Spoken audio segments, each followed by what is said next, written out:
Hi!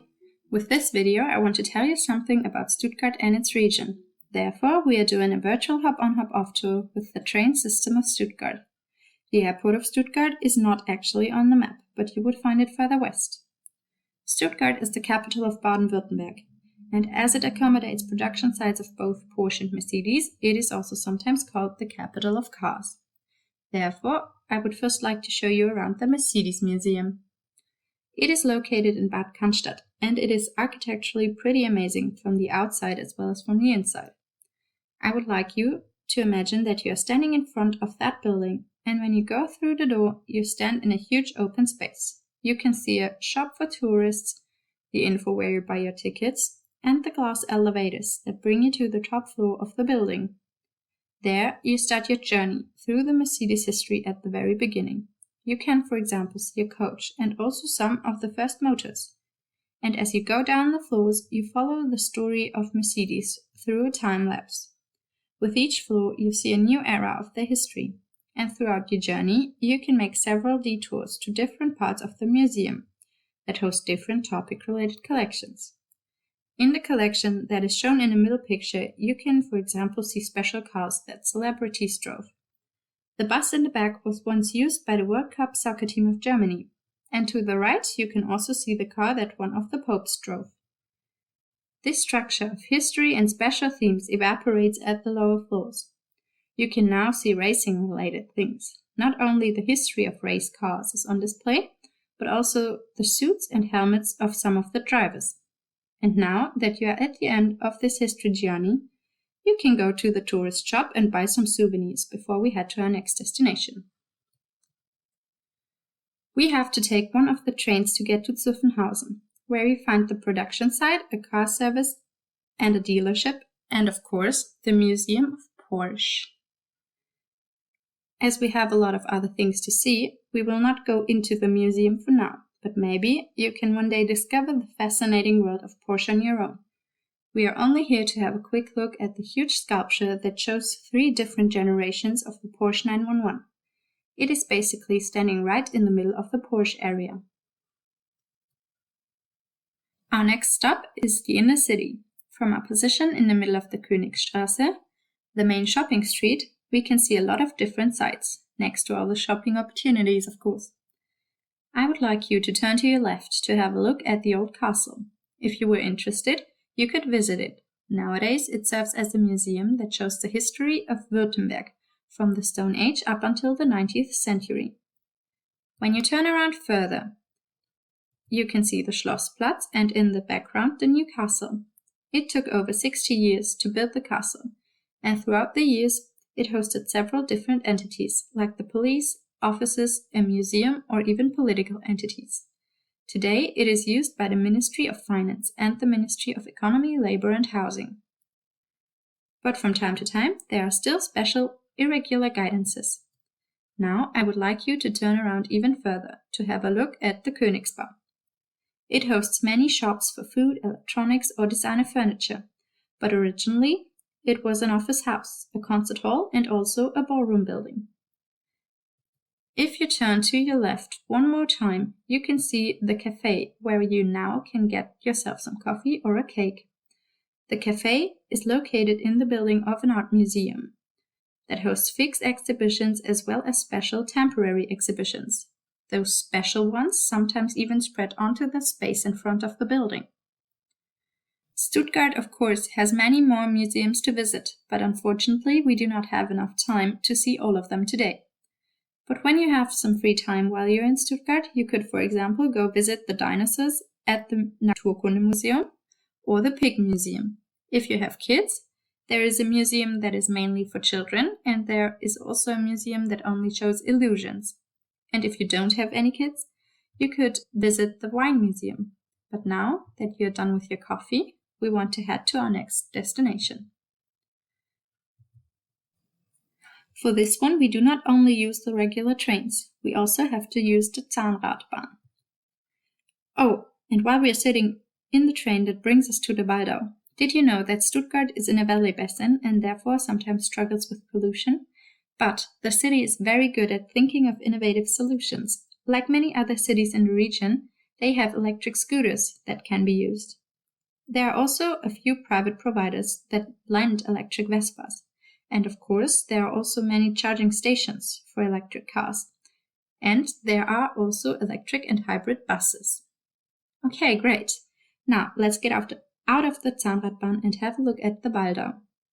This place is a paradise for every sports enthusiast.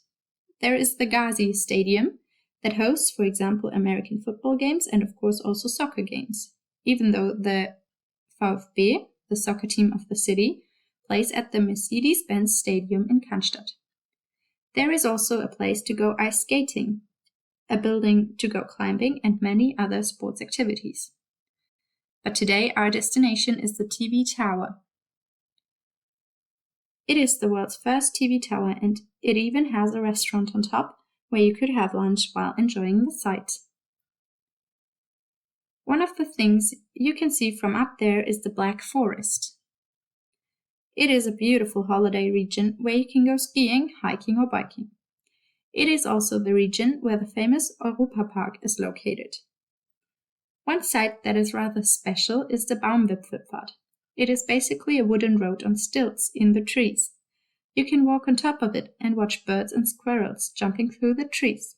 At the end of this, there is a huge platform from which you can see back to our TV tower. And for the really adventurous people among us, there is also a huge slide that brings you back to the ground. Another region that you can see from the TV tower is the Schwäbische Alb, a mountain chain where you can also go hiking, climbing or skiing. And it is also the place where you can find only one of many castles that is splattered across Germany, the Lichtenstein Castle. Earlier, the fortress belonged to the Knights of Liechtenstein, but today you can go visit it and enjoy the beautiful view over the Schwäbische Alb. Right next to it is a fun place to climb through the trees that is suited for all ages. Stuttgart and its region does not only have many museums, great views and opportunities to do sports though. Next to the Swabian kitchen, we are also famous for the Rittersport chocolate. There is a museum and a factory that can be used in small private groups to make chocolate for yourself, based in Waldenbuch. And of course, Stuttgart is surrounded by huge vineyards. You could have a wine tour and hike through those yards while you try out different wines if you are interested, but this has to wait. First we have to get back down from the TV tower to take the trains to the Killersberg. This is not only a really expensive and beautiful place to live, but it has also a park with a lot of green space, flowers, trees, and even a tower. This tower can be climbed for free, but only if you're not afraid of heights, because it swings in the wind. There is also a huge playground for the little ones, and a train that goes through the whole park and tells even more about the history of the Killersberg. And once a year, the park is lighted up by the Lichterfest. The light show is accompanied by live music, artists, and even a firework. The show is really popular in the region, and the tickets are sold quickly, so be fast. Our second to last stop is the Wilhelma. It is basically a zoo and it also has a botanical garden. And it is the home to many different animals, from lions to penguins and birds. The peacocks are allowed to wander around the zoo freely. So be careful and watch your steps. Again, for kids, there are many smaller playgrounds that are spread across the whole Wilhelma. And there is even a petting farm where the kids can feed the goats. You can also watch the feeding of the more dangerous animals. And every winter, the beautiful Christmas garden is constructed in the Wilhelma. It is a walkabout with different light installations that have the form of animals.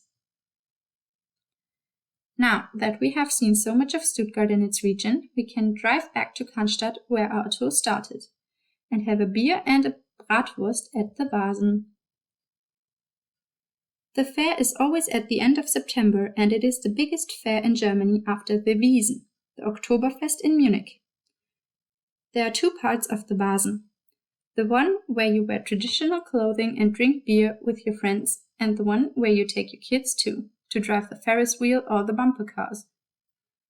The tradition of the Vasen is over 400 years old, and some of you may have heard of Germany's Dirndl and Lederhosen. Typically, the men wear Lederhosen and a plaid shirt, while the women wear a dress called Dirndl. A fun fact while you eat your bratwurst. The position of the ribbon knot at the Dirndl tells a lot about the romantic relations of a woman. If the woman wears the knot at her left, it means she is single, so just go on and talk to her. But if she wears it at the right of her dress, she is taken. If she knots her ribbon at her back, she is widowed and maybe needs some company. And last but not least, if the woman has a ribbon knot at the front of her dress, she is still a virgin. But what is also interesting is that there are many people at the fair that won't know about the meaning of a ribbon knot, so maybe you may have a chance with the girl that wears her knot at the right of her dress.